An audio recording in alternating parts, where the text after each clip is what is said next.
देखिए, राहुल गांधी एक बात कहते हैं, अभी उन्होंने अपने अमेरिका में कई जगहों पर यह बात दोहराई भी। उन्होंने कहा देश में दो विचारधाराएं हैं, यह तय करना मुश्किल नहीं है कि आपको किसके साथ जुड़ना है।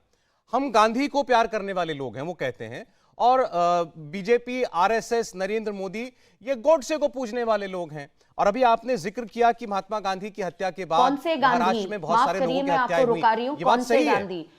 कौन से गांधी? नहीं, मैं माफ करिए, कौन से गांधी? राहुल गांधी जी कह रहे होंगे सोनिया गांधी के विचारों के हैं राहुल गांधी। कौन से गांधी के बारे में बात कर रहे हैं? वो खुद अपने तथ्यों के रूप से आगे। मैं कह रही हूं 1948 में क्या हुआ? कभी किसी चीज की गांधी परिवार ने माफी मांगी है? माफ करिए, मैं आपके सवाल को वहां पे काट रही थी, क्योंकि जब ऐसी कोई विचार, देखिए, विचारधारा का विरोध नहीं होता। ये लोकतंत्र है, भारत का लोकतंत्र है, जो अभी का लोकतंत्र नहीं है। हजारों वर्षों से हमारी संस्कृति है, उस संस्कृति के रूप से हम चल रहे हैं। और हमारा भारत का लोकतंत्र, हमारे लोकतंत्र को जो ताकत दी है वो संविधान ने दी है, और आपको भी संविधान ने ताकत दी है। लेकिन आप कुछ भी अनगिनत बोलते जाएंगे और कहते जाएंगे, इसको आप मोहब्बत की दुकान कहते हैं। आप अहिंसावादी है तो इतने सालों साल आपके 3-4 पीढ़ियों के परिवार ने जब हिंसा की, कभी राजस्थान में आप जाके देखिए दलित परिवार पे अभी कितनी हिंसा होती है, और वहाँ के गृह मंत्रालय ने कभी कुछ देखा नहीं है।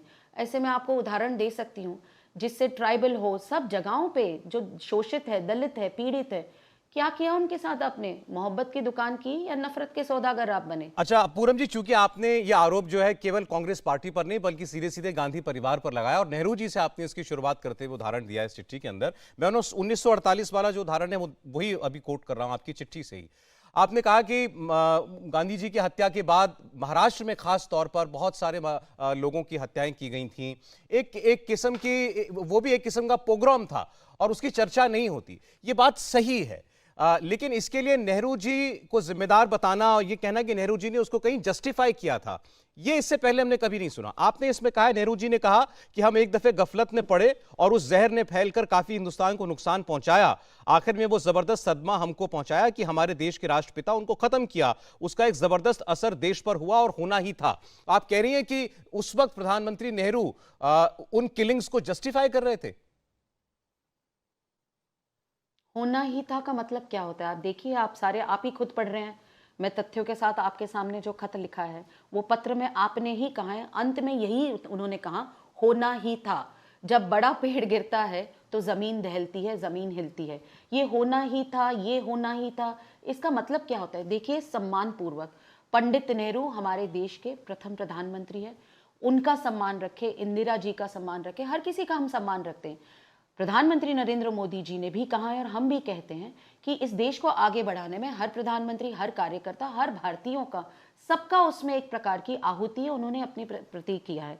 लेकिन जब राजनीतिक रूप से आप जब सवालिया निशान खड़े करते हो, तो आपके सामने मैं तथ्यों से लिख रही हूँ, क्यों नहीं आया? मैं यही कह रही हूं कि इतिहास जब तक इस देश का उजागर नहीं होगा, ये इतिहास क्या हुआ है? जो गांधी परिवार ने इतिहास अपने रूप से चला के रखा है, वही इतिहास लोगों के सामने आ रहा है। बहुत सारे ऐसे हिस्टोरियंस हैं, जो इतिहास तज्ञ हैं, उन सबको दबाया गया। जो इतिहास तज्ञ जो है, जो हिस्टोरियंस है, जो उस परिवार की, मैं कहती हूँ, थोड़े करीबी हैं, मैं ज्यादा दूषित भाषा में कहना नहीं चाहती हूँ, लेकिन वो उनके करीब है, उनके आगे पीछे चलते हैं, तो उनके परिवार के इतिहास को लेके उसी इतिहास को देश का इतिहास दिखाया गया है। जब महात्मा गांधी, पंडित नेहरू, हर किसी ने देश की इस स्वतंत्रता मुहिम में सबने काम किया, तो स्वातंत्र्य वीर सावरकर ने क्या पाप किया? उन्होंने तो यही इस देश की स्वतंत्रता में काम किया। क्यों उन पे आपकी इतनी नफरत की सौदेबाजी चल रही है और उनके विरोध में आप कह रहे हैं? क्यों उस विचारधारा को आप सवालिया निशान खड़ा करते हैं?